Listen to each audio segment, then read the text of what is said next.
Jesus spoke to Mary and Martha at the graveside of Lazarus and said to them, if you believe, if you still believe, you will still see the glory of the Lord. They said, oh, I wish you were here when our brother Lazarus died. He said, no, I'm not just a God of yesterday, I'm a God of the now. They said, maybe in the resurrection, in the hereinafter, he will rise again. He said, no, I'm not a God of tomorrow, I'm a God of the now. I am that I am, and I am the resurrection and the life. If you believe, you will still see the glory of the living God.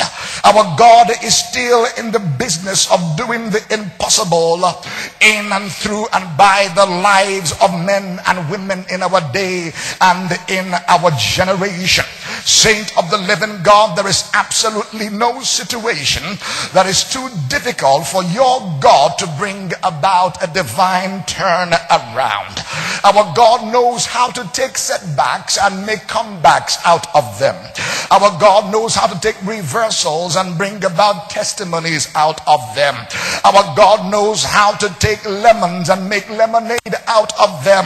Our God knows how to shake the good, the bad, and the ugly that your friends, that your foes threw at you, and turn everything that the enemy meant for evil to be for your own good. I remember Joseph when he was now seated in the palace of Potiphar. His brethren came to him in Genesis 49 after the demise of their father Jacob, and they were afraid and they thought, this king is going to kill us right now for the evil, the misdeed, the misconduct we carried out against his life and his destiny, the evil we perpetrated against the destiny of our younger brother Joseph. They thought they were about to die, but Joseph made a statement. He said, well, you meant it for evil, but God himself meant it for good.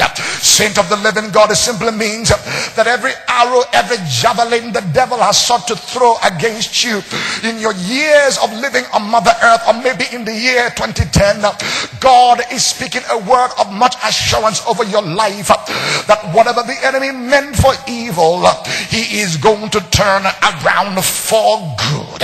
He knows how to take you from the backside of nowhere like a David and bring you to the front where you can sit with kings, with princes in the palace. He knows how to take you from having no fame and no name and not having a game and giving you a name of notoriety, a name of visibility, a name of honor. The Bible says that we who were at dunghills, God has elevated to sit with kings and princes on the table. Our God still knows how to turn the destinies of men around. I'm so grateful that my destiny is not in the hand of the devil. I'm so grateful that the devil hasn't been as strong enough to kick my God out of the driving wheel of my destiny.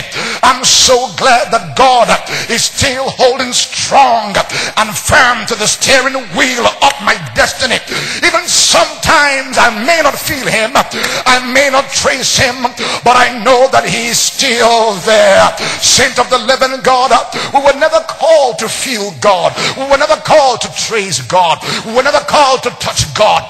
I know sometimes you can touch him, sometimes you can hear him, sometimes you can feel him. You know that God is here. Jacob said that I was here, but I didn't know that God was here. It tells me that it is possible for God to be moving in a place, in a church, in a family, in a home, and people don't know that God is there. Why? It takes more than feelings to know that God is there. There must be a Noah within you that God said, I will never leave you, I will never forsake you, I will never restrain my hold or my grip over you. If God said it, he means what he says. He said what it means. I may go through the fire, he said 7 times, but God said, I will never leave you. I may be thrown into the Philippian jail, God said, I will never leave you. I may be thrown into the lion's den, hungry, ferocious, about to devour any flesh, God said, I will never leave you. Saint of the living God, we don't know that God is with us because we feel him. We know that God is with us because we are still standing standing in the game. You woke up this morning not by your power, not by your might, not by your strength, not by your righteousness, your right deeds, but you woke up as a verification that God is still with you. He woke you up this morning, not the alarm clock, not your son that knocked on the door, not your daughter that called mommy or daddy. No, it was God, El Shaddai, El Elyon, the most high God, the God of all situations and circumstances. It was God that woke you up this morning. He kissed you this morning to remind you, I'm still with you. Still with you.